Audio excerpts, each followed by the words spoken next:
I'm so glad that he was able to fix that for you. It shows that he really loved you. He valued the relationship enough to do something about, your grievances.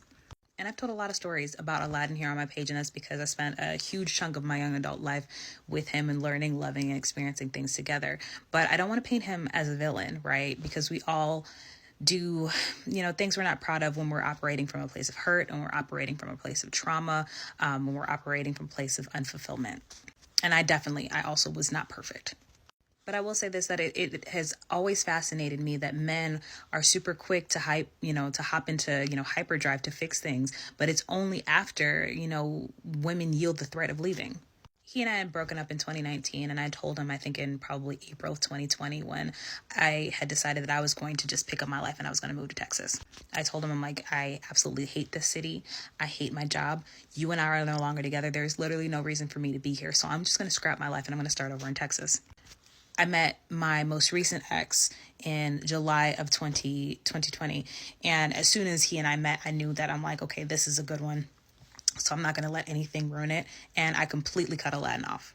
Now, fast forward a few months all the way to December. At this point, I have completely cleared out my entire department. All of my stuff is moved down to Texas, and I have a box full of Aladdin stuff. And I know myself, I knew that I was never going to go to the post office and mail it. So I called him, I unblocked him, I called him, I said, hey, I've got the rest of your stuff. Either I'm going to go drop this off or it's going in the garbage. You let me know what you want to do with it. So the stuff that I had was valuable enough where he was like, just go ahead and bring it to me. So I go ahead and I run that by, my man at the time. He gives me the green light that he's not uncomfortable with the whole thing. And so I drive over.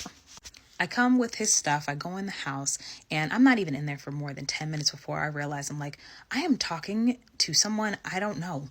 And when I say I didn't know, I mean, it was like the case of the body snatchers. Like someone had swapped his brain out with somebody else, and I didn't even know what to think. I took a look at I was looking around his home, and I was looking at the coffee table, and there was just a pile of books and full of bookmarks and all sorts of stuff. And I was just like, what the hell? Like, he never read when we were together. There were books on critical race theory that I had recommended. There was a biography that I had recommended. It was weird. I noticed he was in better shape than the last time I had seen him, that I had ever seen him in our entire relationship. He had started going to the gym. And not only was he going to the gym and getting in better shape, he was eating better. He had learned how to cook. He had gone out of his way to go make friends. All of the things that I had literally told him to do that would be the solution to some of the issues that I noticed that he was having. And he waited to do this until I said I was going to leave, and I started to see somebody else.